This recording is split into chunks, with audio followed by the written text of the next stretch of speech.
Thanks so much for joining us here at 11. I'm John Adams. Two sisters are seeking change from within the Multnomah County Sheriff's Office. They're suing the office after they were arrested during a protest and were allegedly forced to remove their hijabs. One of the sisters told our Celine Stevens the experience left her feeling traumatized.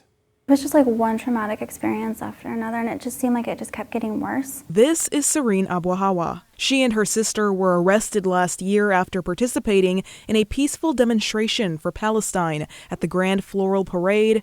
Court documents stating she was taken into custody after lying in the street in protest with others. But it's what happened after she was arrested that led the sisters to file a lawsuit against the Multnomah County Sheriff's Office and 3 individual officers at the detention center. I remember her telling me, well, you can't wear it here. You're in jail.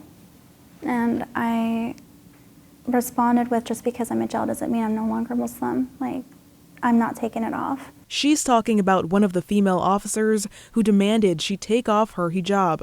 While she was eventually taken into a separate cell to remove it, court documents say her sister was forced to remove it in front of others. Abuhawa says she also endured invasive pat-downs. I just remember her, untying my sweatpants and just pulling them away from my waist. I remember her asking me a question about my undergarment, my underwear.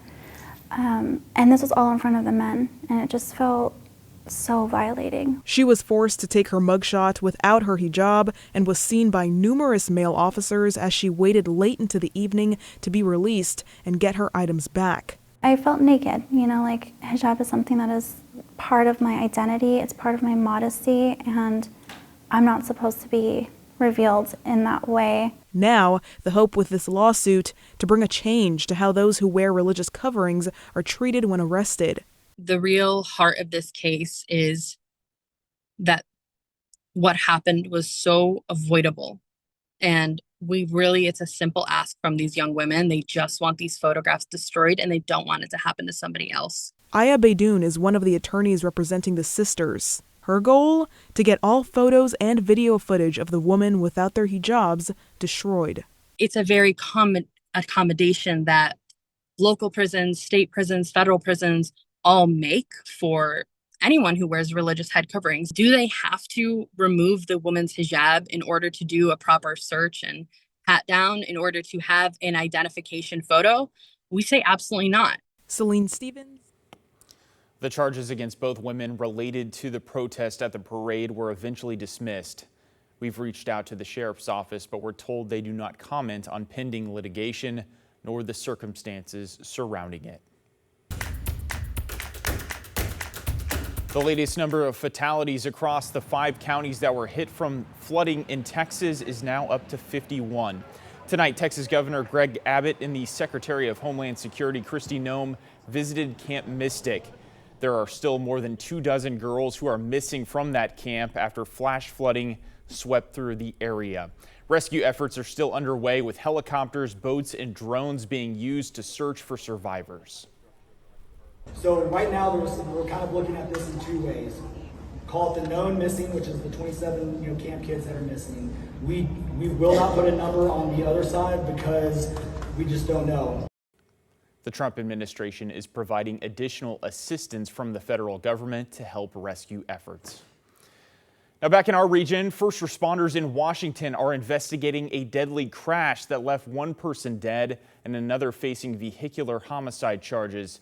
It happened just before 5 this morning on southbound I-5, just south of 199th Street near Ridgefield. Investigators believe 23-year-old Skylar Wayness was under the influence when his car rear-ended another, causing both cars to lose control. A passenger in Wayness's car was pronounced dead on scene. Wayness, another passenger, and 2 people in the second car were all taken to the hospital with injuries. And a person was taken to the hospital after their jet ski caught fire while in use. It happened along the Columbia near South Flag Island. A bystander was able to help out the jet ski operator with basic first aid until first responders could get on scene. Well, turning now to weather. So far this holiday weekend has been on the cooler side for early July, but we're slowly starting to warm up. Meteorologist Joe Ranieri is here to let us know if we're going to see our usual after 4th of July heat finally arrive here in the area, Joe. Well, I can tell you, yes, we are going to, but it's going to be manageable kind of heat. I just looked at the this time last year. You might remember July 4th, 2024 started a 7-day stretch, John, with temperatures 90 or above. There's a back-to-back days with temperatures over 100 degrees. We're not going to get that hot over the next couple of days. I want to go take you out to the Goose Hollow neighborhood outside Providence Park. Clear skies, temperature of 66 degrees at this hour. A lot of locations are wrapping things up on this Saturday night, right around the low to mid 60s. That's the case over in King City and Sherwood, over in Washington County. At Timber Junction along Highway 26, a little bit cooler in the mid to the upper 50s. And along the Oregon coastline, you're looking at readings very nice out there. Sunny skies all day tomorrow. Highs will be right around the low to the mid 80s. Throughout much of the metro area. Monday gets kind of on the hot side with temperatures in the low 90s, but looking ahead, we stay very nice for this time of year. I'd almost call it very comfortable. We'll be hot and then kind of warm over the next few days. So a nice stretch of sunny weather for the end of the holiday weekend. Daytime high tomorrow of 85 degrees. I'll talk more about your detailed forecast and a little bit of a hiccup in the forecast by the middle part of next week. All the details on that in just a few minutes from now. All right, Joe, thanks so much. We'll see you then. Well, despite Portland's total ban on fireworks, firefighters were busy throughout the 4th of July. Portland Fire and Rescue said its online fireworks reporting system logged a total of around 4,000 reports. It also says the system saw nearly 400 come in just within the first hour after sunset. Fortunately, we saw no major incidents. A park in the Lentz neighborhood typically sees a lot of activity when it comes to illegally setting off fireworks on the 4th. That's why a local volunteer group, the East Portland Collective, has started hosting a cleanup at Glenwood Park following the holiday. One of the group's members told us it's become an activity that brings people together. It's been beautiful to see families come out as a unit to clean up together, folks of all ages, little kids with rakes pulling trash, as well as elders, people of all backgrounds. It's been really beautiful to see everybody come out. She also said it gets the park back in shape for a free concert that's happening later this month. Well, it was a similar scene out at Willamette Park today. Volunteers with Surfrider Foundation head to shores across the country to clean up after what it calls the dirtiest day on America's beaches. Whether by kayak or on foot, more than 30 people took part in this local cleanup along the river. Each year we've been doing this, we find hundreds of pounds of trash.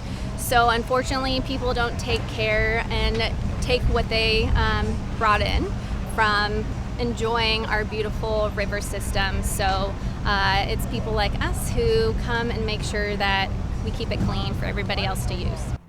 Well, this group also had cleanups planned at Coos Bay and Newport. Well, check this out. A local farm festival is back for its 18th year. This is the first weekend of the Helvetia Lavender Festival. It's held the first 2 weekends of July, offering live music, food, art vendors, all right by fragrant fields of lavender. Went up to where all the vendors were and explored that a little, and then we went over to taste some wine, and now we're picking the lavender. The vibe here is really laid back, and the scenery is just spectacular. Definitely beautiful out there. The festival continues tomorrow and then picks back up for the weekend next Friday.